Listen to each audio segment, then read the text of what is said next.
This past Wednesday evening was a rather sad night in the Kipfstuhl household. It happens only twice a year, but Wednesday was the season finale of Survivor. And for some strange, unknown reason, my daughter and I are hooked on this particular show. Now, you might know that there are generally 18 people who get dropped off at some far-off location, and they're there to fend for themselves, and on each episode, somebody gets voted off. And the whole idea is to win $1 million by outwitting, outlasting, and outplaying the other 17 people.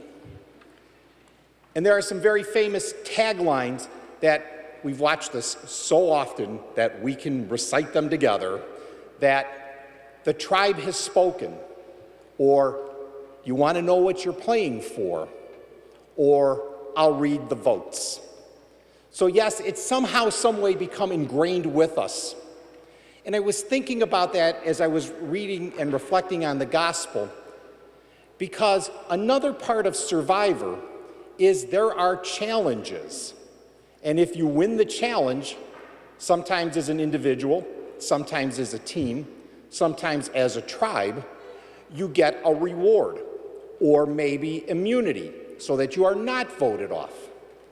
And that whole notion of a challenge is present in this gospel passage from John today when Jesus challenges us to follow his commandments, to love God and to love each other.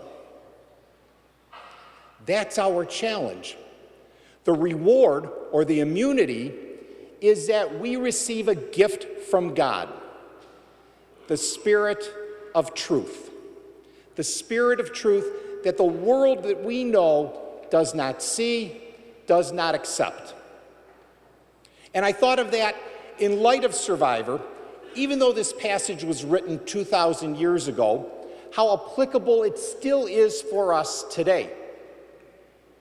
The world as we know it, the world that is on Survivor, does not embody the Spirit of truth. The world on Survivor is all about being disloyal or lying or cheating or being very greedy. And sometimes I think that's how modern day society and culture wants us to view the world. Honesty doesn't win in Survivor, but it does as a follower of Christ. That's what we are called to be open to the Spirit that God sends to us when we follow those two simple commandments, to love God and to love each other. It is when we do love God and love each other that we become open in our hearts to receiving the Spirit, to be open to the Spirit moving us in our daily prayer, to be open to the Spirit moving us as we continue to see the goodness that God has given to each one of us, and to see that goodness not just in ourselves, but also in each other. The whole notion of Survivor, and yes, I know it is only entertainment, and yes, I didn't like who won. The whole notion of Survivor, though, is, yes, outwit, outlast, and outplay, but that's not what we're called to as Christians. It's not to be the sole survivor and win the game by ourselves. We are all in this together, all called together as community to give thanks and praise and worship to God, to be people of love.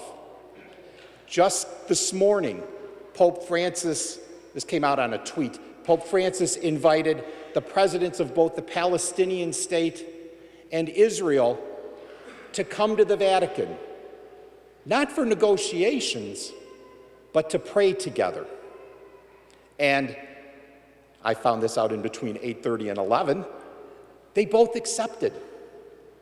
They both accepted to come together and be people of prayer, to be open to that Spirit of truth moving within them, to working together, to bring lasting peace.